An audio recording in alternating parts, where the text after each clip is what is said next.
So when I first built in the DANCASE A4 SFX, I told you guys I was going to make a follow-up video that included things like me undervolting the GPU and fixing that dead power switch that was inside that I accidentally broke. That's on me. That's not on DANCASE shipping a dead power switch.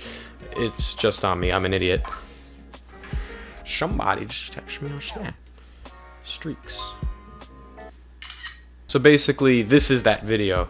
So obviously I sit here and talk to the camera to provide a little bit of commentary and explanation for the video, because most of the time it's just time lapses. But what I did in this video here is what you're going to see is I was actually talking on the mic as I was working on it. So I'm just going to play these clips of me fixing the button, and then I will come back and give you guys the rundown of how to undervolt your GPU properly. Spoiler alert, I actually managed to shed about 5 degrees C off of my temperatures, and the fan runs a lot quieter too. Those 5 degrees go a long way.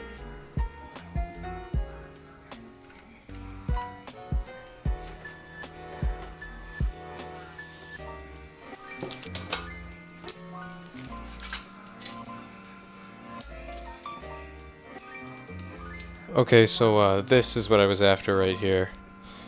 The reason why I can't power the system on with the power button is because it's not connected. So when I push this button, it's not sending a signal to anything, because as you can see, it broke off here. So either I'm gonna have to replace it with one of these new ones that I bought, which is just a power switch without this little contact. It's just a whole wire. I'll either do that, or I'll just see if I can get it to work the normal way. So if I move this out of the way, that's how it should look. It should be seated on there flushly. Before I go ahead and close up the panels, I'm just going to test it to make sure it actually works. Might actually tape it on there just to make sure it doesn't fall off, or I'll do something, but for right now I'm just gonna see if the system actually powers on. Okay, so I didn't unplug anything, and I don't have this plugged into a monitor. I just want to see if it actually functions now with the power button, so I'm gonna go ahead and press the switch, see if it turns on. Okay, so unfortunately, that doesn't seem to do the trick. I just realized that to turn the system on, I actually had to bridge the 2 pins on the motherboard with a screwdriver, and that would turn the system on. So I had the thing completely unplugged, so I wouldn't have to do it every time. So maybe plugging the header into the motherboard might make it turn on. So I'm just gonna plug it in real quick, try it again, and if it still doesn't work, then we're gonna switch the cable. Okay, here goes. Try and learn to, let me put the camera in a little bit of a better spot here. Focus it, okay. Hopefully this is how it'll work.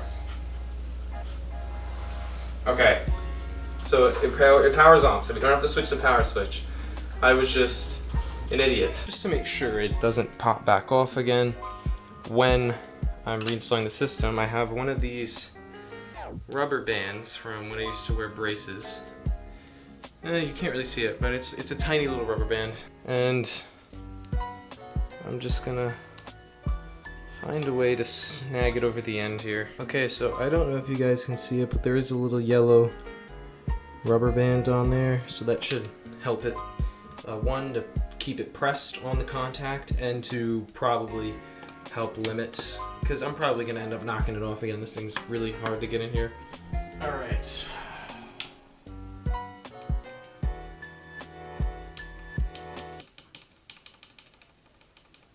What? That's so weird. Why is it not working? So now what I'm thinking is that when I broke it off initially, that it was oh my god, I just realized my mic was over here. There must have been some sort of solder or something conductive in the middle of there that was helping them bridge, like kind of like thermal paste underneath your CPU cooler. And I must have broke the contact there, so I'm just going to try switching it out for this new power switch and see if that does anything. So when I install the new power switch, the button or the little thing that sticks out that you push was about twice as long as the old one, so unfortunately it could not fit in there properly and have the panel go on. Like, you couldn't put the panel in the front. So what I did here is I actually had to get rid of that little push button, and now it's just an open hole. But I wasn't, you know, I'm not really gonna be, this is not a showpiece PC by any means. It still a great case, but I'm just gonna have to press a little tiny little switch instead of that power button. To be honest, that power button kind of sucked anyway. So if there's one thing that I think they need to improve on, is that power button. It's also super glued in there because there's really no other way to mount it, so I just super glued it on all sides. That's why it looks white, because when super glue dries, it makes a white coating like that, especially on metals. Alright, so here we go. Oh my god. Oh, whew. Just had a heart attack. Okay. Flip the power switch on the power supply. Let's go.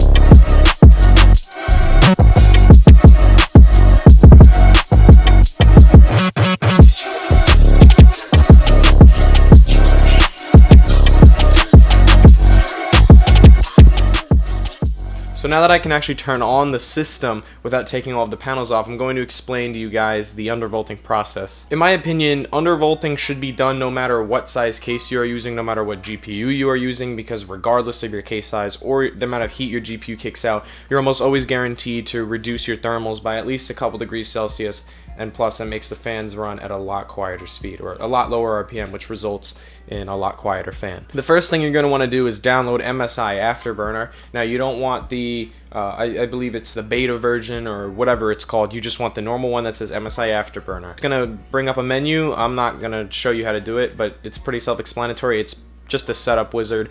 It's going to bring up a menu basically telling you to install two things: MSI Afterburner and Rivatuner Statistics Manager, I think it's called. Once the program is installed, it should look something like this. You're going to want to hit Control F on your keyboard to open up the voltage meter tab. And before you start messing around with anything, you're also going to want to download a contiguous benchmark, something like Unigen Heaven, probably one of the best benchmarks to use for this, because one, how small the file size is, you can download nice and quick, and it just runs forever and ever, and it does tank your GPU pretty hard. You're going to want to go ahead and open it up and untick the full screen box, so that way you can all tab out, and then just run the benchmark. So as it's running, go ahead and go back to that voltage meter tab that I told you to pull up before, and you're going to want to start dragging the voltage up to the line. You should see a flat line, and then it should start to dip a little bit down on a curve. When it starts to dip down, you want to drag that slide up, and you just want to mark it and keep going up and up and up, and you want to level, you want to flatten out the curve as much as possible. So now what this is doing is it's allowing your GPU to boost to a higher clock speed at a lower voltage. Of course, there becomes a point where that's simply not possible, and the benchmark just crashes, but your job is to find where that threshold is. When you do eventually find that threshold, you want to stabilize it by adding around 50 to 75 millivolts. This just helps to improve stability, because obviously it might work good here, but if you go into maybe a game or something, it may crash. So if you add a little bit more voltage, it's not going to influence temperatures at all, but it will prevent your programs from just crashing due to not having enough electricity. Okay, so before you start the undervolting process, I completely forgot about this, but when you are in MSI Afterburner, before you hop into the benchmark, make sure to turn the two sliders that say power limit % and power limit temperature, turn that all the way up to the max, as far as it'll go. So what this will do is it will allow your GPU to simply draw as much power as possible or as needed, and it will unlock your ability to undervolt.